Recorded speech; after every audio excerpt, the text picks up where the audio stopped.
much about the gift. Ultimately, it was Jesus who gave us his blessed mother from the cross. Behold your mother. Behold your mother. It's what we do with that gift and how we honor that gift that makes the difference. And it's how we honor that gift that says what it means to us.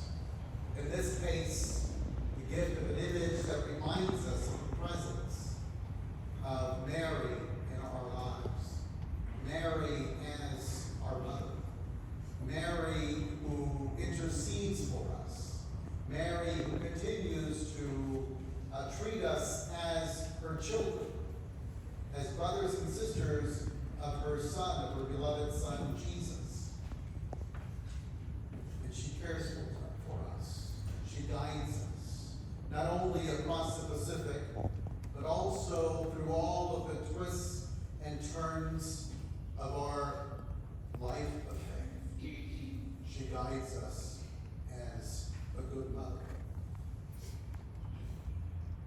I read somewhere that when they were creating an adequate place for the image of Our Lady of Peace and Good Voyage, Mary kept disappearing. And she would appear on top of a tree. And what was the tree called? Antipolo. And so we get the name. That's why it's Antipolo. It's the polo tree. It's just like But Nara. Mary is not so much interested in climbing trees. She is interested in bringing us to her Son. And so she brings us to the wood of the cross that brings us salvation.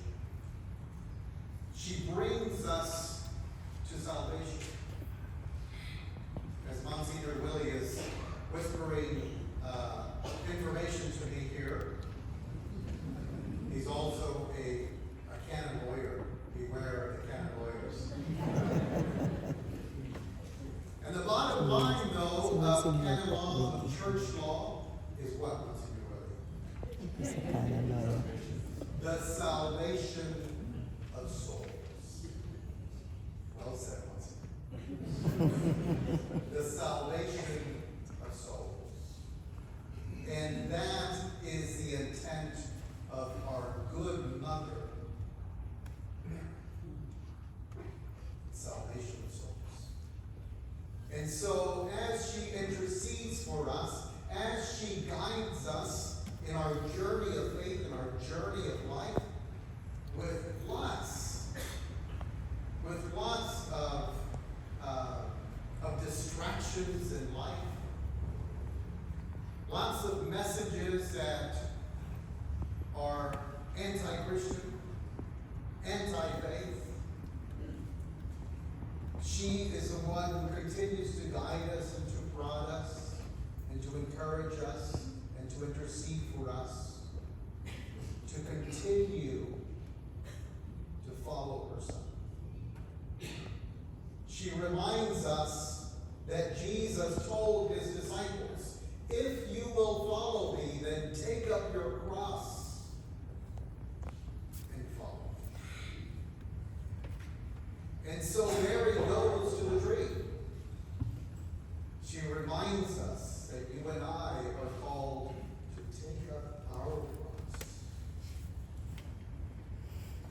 Even when it gets heavy. Even when it seems too much. She promises that she will walk with us.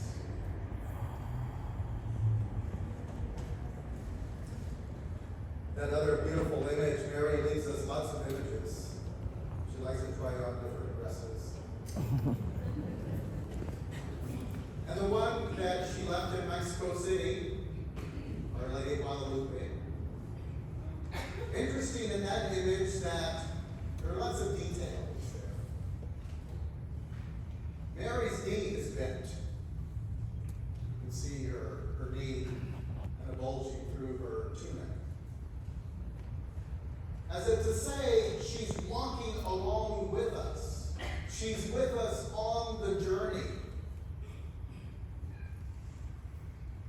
And so Mary walks along with us on our journey of life.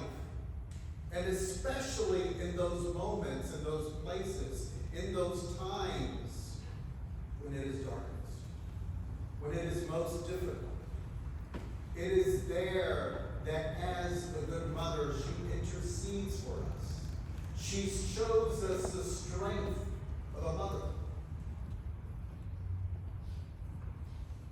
And so she becomes the lady of peace and good voyage. Good voyage through the journey of life, through the journey of faith. We're blessed today as we honor Mary, as we receive this beautiful image of Our Lady of Peace and Good Voyage. And we're grateful for the tremendous faith in the Philippines. I sometimes wonder if there are more Filipinos here than in the Philippines.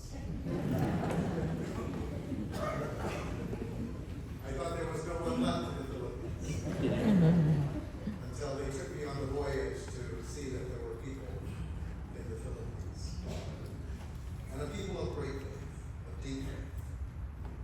And so it is clear, it is obvious that what you received as a gift, you have appreciated deeply in your minds, in your heart, in your culture, in your history, such that it imbues every cell of your mind, body, and soul. One of the questions that John Paul II used to ask bishops whenever bishops would visit him was, what are you doing to enculturate the gospel? Because John Paul believed that the faith had to be embedded into human life, into the local culture. If it was not embedded into the culture, then it became like oil floating on water. It didn't mix. And so, certainly,